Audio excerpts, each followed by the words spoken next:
If you're struggling to come up with truly innovative ideas or solutions to problems that you have or you want to solve, you should consider thinking and reasoning using first principles. Here's how Elon Musk, the man himself, describes first principles. And then I think it's also important to reason from first principles rather than by analogy. So the normal way that we conduct our lives is we reason by analogy. We're doing this because it's like something else that was done, or it's like what other people are doing. Me Too type ideas. Yeah, Slight slight different take, iterations yeah. on a theme.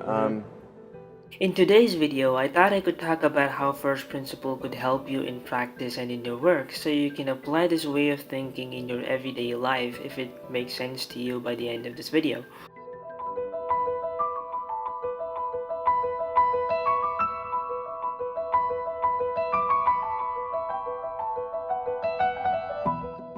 When you have knowledge or understanding of the most fundamental elements in the system, you get to contribute bigger or more innovative ideas to solve that problem.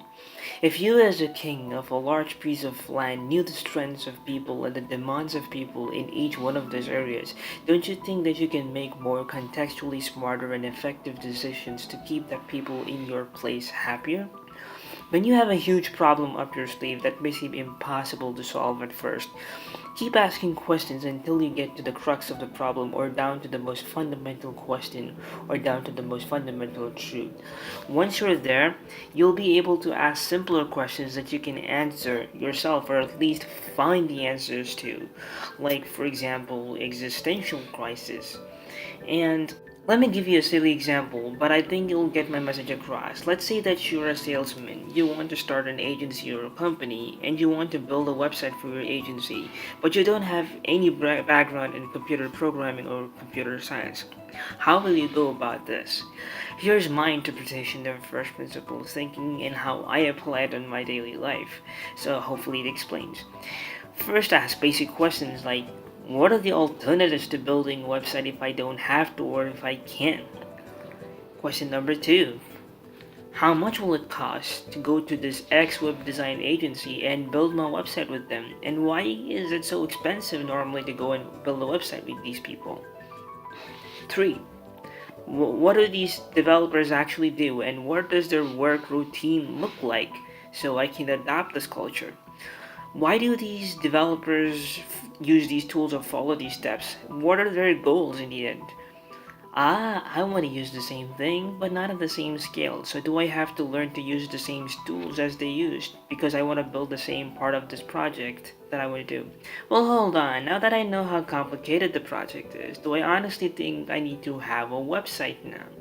With the time that I possess, is there an alternative route? If yes, you'll attempt to build it yourself, or else you'll look for an alternative resources, be it freelancers or call your contacts or use an online website builder to get it built for yourself.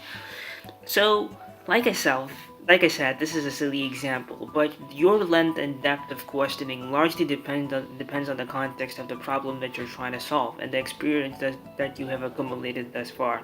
An average car buyer is not a racer. He or she only wants to get to point B from A quickly and more conveniently. Similarly, you can build anything you want, probably not in the same amount of time and with the same amount of efficiency as the one who spends his or entire life doing that thing for a living. But remember that your intention was to only accomplish the result of what is probably another person's job and not to compete with that person.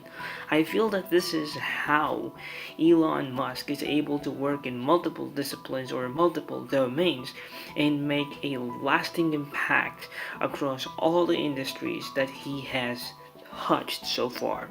So what is the alternative to first principles that most of us are used to, and how does it compare to first principles reasoning? Analogical reasoning, that is the most common but the easiest way of thinking. Basically, it is about creating correlations between one knowledge with another to form correspondences. For example, a student was taught how to solve problem A and asked to solve problem B. he or she will apply the same form of reasoning with problem B. The initial state and the end goal of the problem is fixed and known. With this approach, you know now that a human cannot store or have infinite resources in his or her mind to compare analogies to, and therefore the possibilities to creating or innovating system with large variations with this form of thinking is very difficult. That will be it for this video. Be sure to subscribe to this channel and visit my channel and visit my website if you found this video informative. Peace out, ladies and gentlemen.